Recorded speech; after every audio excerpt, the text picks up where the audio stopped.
friends, this is going to be me making cookies. All my ingredients are in front of me, and the first thing I'm going to do is preheat the oven to 350 degrees Fahrenheit. First thing is a cup of gluten-free flour, then a 1/4 cup of coconut flour, 1 teaspoon of baking soda, and then a 1/4 teaspoon of salt. And then just mix that all together. And then 6 tablespoons of coconut oil. I just use a big spoon for this because it's easier to get out. Once I'm done with 6 of those, I'm now going to heat it up, that way it's easier to mix. Once that is heated up, I'm now going to add the rest of my mixture into a bigger bowl. You'll now need 6 tablespoons of almond butter. I'm going to use a spoon again just because it's easier.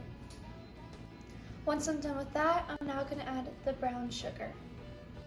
Then you'll need 3/4 cup of light brown sugar. So this will be 1, 2, finally 3. And then you need 1½ teaspoons of pure vanilla extract. So I'm going to do 1 and then, for good luck, 2. And then I'm going to mix this a little bit and then add in the coconut oil. And then now I'll pour in the coconut oil. And then I'm just going to beat it for about a minute so it's fully combined. Now I'm going to add in just a little bit of the flour mixture, and then I'm going to beat it again. I'm now going to add in even more of the flour mixture, and then I'm going to add the egg. Now we add the egg.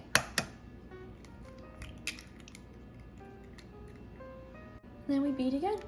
I'm going to add in the last bit of the flour mixture, and then I'm going to add the chocolate chip cookies and mix it by hand. Now for the chocolate chips, you can pour in as much as you like. Now that we're done with that, we're going to spray it on our pans. And then we're going to make our balls and then start our cookies.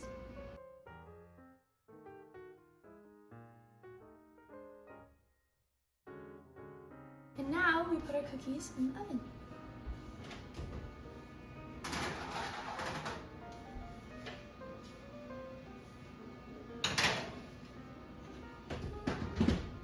And now we let them cook for around 15 to 17 minutes, just until they're golden brown. Okay, so the cookies took a little bit longer, but they look good now. So now I'm going to take them out of the oven.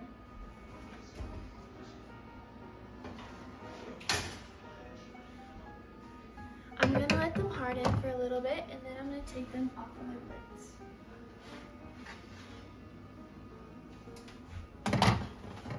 Okay, now I'm going to take the cookies off of here and then put them on the paper towel to cool.